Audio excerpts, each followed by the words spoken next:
Hello and welcome to Delve into the Archive, the YouTube channel where we look at the archive of British and international history on television. So far internationally we had The Den, which is an Irish programme hosted by Zig and Zag from the Big Breakfast over here in the UK. Now, where have I been for a month on this channel? I run 15 YouTube channels. This is channel number 14. I got advice when I started this channel that I need to go out far afield and step away from what I'm doing. And in the welcome video I said I'll be importing the from the archive content onto this channel. But it went a little bit awry. I got too trigger happy and uploaded the videos not from that channel, the Weird Side third channel, but just as themselves. This one was This was the Wogan show. This week hosted by Gloria Hunniford and Mayall. It was very non-family friendly, but from the archive I transformed it into an easy to view family friendly video. There's a bit of me at the beginning, and that's it. I'm here now to explain that there'll be new content coming very soon. It's currently in the line of things I've got to do, because there's a job I'm doing which includes getting content for this, but because there's other priorities in front of that, I have to do that lot first, then I can do this job. So, hopefully enjoy this video of From the Archive. It was originally From the Archive episode 4, but now it's From the Archive episode 1. This series will continue on this channel every so often. I'm your host, Tom Mason, and here is 2022's Tom from the Past. From the Archive. Hello everyone, welcome back to the third channel. Welcome to From the Archive. Today's From the Archive is a little bit different, right? What we've got is some footage that I've edited. Oh, but that's not from the archive, y'all. Well, I need to make it more family. I want to show you the archive footage, but I have to make it more family friendly. So what we're going to show you is Mayall, the comedian and actor. Right? He was on Wogan, which was Terry Wogan's show. But this episode was hosted by Gloria Hunniford. Yeah. And the reason why she's hosted it is because there was a few episodes where Terry Wogan weren't available, so they got Gloria Hunniford. This is from 1991. First of all, I'm sorry that the quality isn't that great. Well, this quality isn't as great as the BBC archive one they're sharing at the moment, but this one has been recorded from someone's VHS. Second of all, I have edited it to make it more family friendly, so I'll bleep some swear words and I've cut out some segments when they show a clip from Bottom, which was the programme he was promoting at the time. So hopefully you enjoy that. Are you ready? Here we go. This is Gloria Hunniford hosting the Wogan show, guest starring towards the end of the episode, Mayall. Welcome to From the Archive. Enjoy, because I know I will. Tell everyone to act. Bye. Enjoy. I will be here for the next bit. Return from there.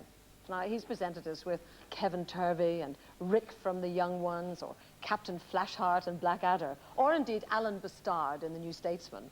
And now, Drop Dead Fred, an imaginary friend of the character played by Phoebe Cates.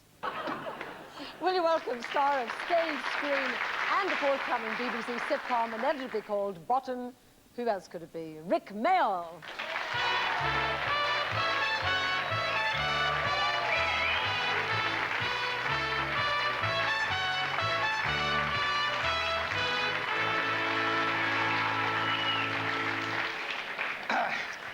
I haven't got the foggiest idea what you were doing in the fridge. Sorry, I kicked the mic. You can put your feet up on the table. Can I? Like. Yes, of course. Thanks, Terry. You look fab tonight. No, you actually missed the best bit from that clip. That's the story of my life. I always miss the best bit. It's the best bit, yeah. Not tonight, baby. True. Yeah, the best bit in that clip is just afterwards, when I'm pulling my head out the fridge and it finally goes and all comes out and it's big and flat and wide like that. And it took about you out. Took about 12 hours of prosthetic makeup and. I must say, Fred looked a bit like Rick, didn't he? It's kind of similar, yeah. Yeah. Rick was very childish, and Fred is as well. But he's imaginary. Yes.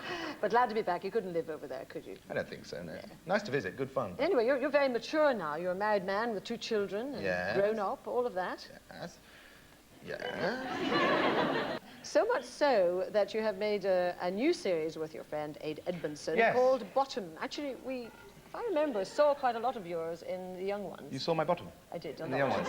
I have shown my bottom on telly. It was in a play years ago called, oh, God, I can't remember what it's called. But I did show my bottom. And I went to a party that Jennifer Saunders and Dawn French had. And they got the little bit where I went into the shower and you saw my bottom, and they had this, somehow they fixed the video so my bottom was going in and out of the shower on these screens for the whole party. So why did you call this new series Bottom? It's called Bottom because that's a stupid name, and also because Aid and I, it's about 2 guys living on the bottom of the heap. And basically it's back to the old stuff we haven't written together for a long time.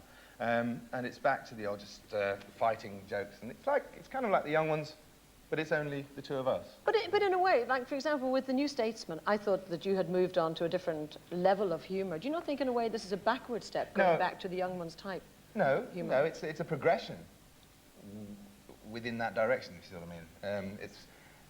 Aid and I have worked together for, what, 15 years, and it's a development. We're a double act that will stay together forever. I think you 2 are married, actually. And it's just a progression for us. It's also a long time since we've written it, since the Dangerous Brothers, since we've written anything together. I'm very happy with that. I've only actually seen 2, but obviously I was there for the recording. You're sort of biased. Yeah, I'm very happy with the way they went down. I have to say, I love Alan Bastard, and I often think it must be marvellous to be able to hide behind a character like that, say all the nasty things you want to say.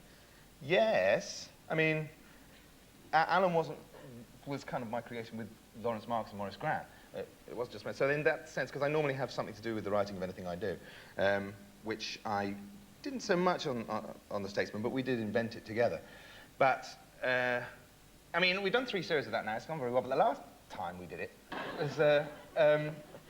we just finished all the scripts, just finished them, and we recorded one, and Thatcher resigned. So all the scripts were out of date overnight. I mean, none of us are particularly conservative orientated, but we were all going, oh no, she's resigned! Come back, Mags! Has Alan got used to John Major yet? Well, that was the problem we had, you see. I mean, luckily, I got so happy that night that I fell downstairs and dislocated my shoulder.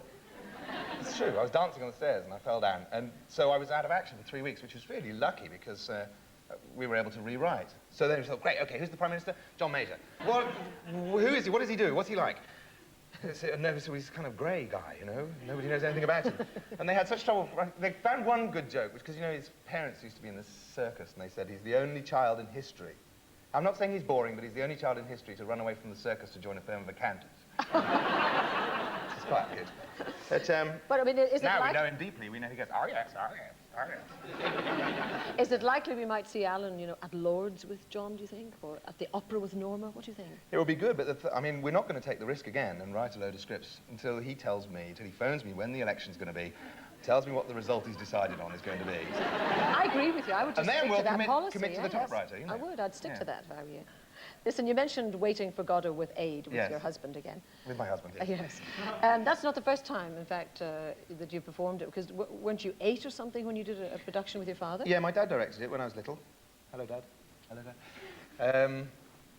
And I did it again at school, and we did it a couple of times at university. I've never played Vladimir before, but it's a very good lineup. There's me, and there's Aid playing Estragon and Vladimir. Then there's Chris Ryan playing Lucky, Phil Jackson playing Pozzo, Derek Jarman's designing it, and Les Blair's directing it. Are you sure you've mentioned all of them now?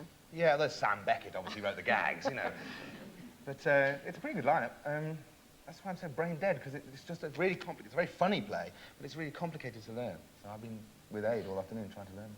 Well, it's a great period for you. You've got your new film, you've got the new teleseries, and going into the West End. Now, would you like to say goodnight as Rick, or as Alan Bastard, or Fred, or who? Which camera am I on? You? Oh, hello. See you later, matey. Right. Goodbye from me. Oh. And... Shall I? I don't get complaints, Gloria. Put it on my sleeve, that's okay. No. Oh,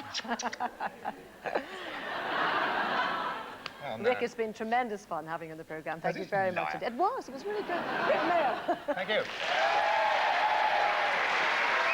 That was lovely. Thank you very much. I do hope you'll join me on Wednesday. I'm not exactly sure who's going to be turning up because his friend of mine, Lenny Henry, is going to be here, and you know what that means. But there'll also be terrific music from Simply Red. And if you've enjoyed tonight's programme, my name is Gloria Hunniford, and if you haven't, then it's Esther Ranson. Good night.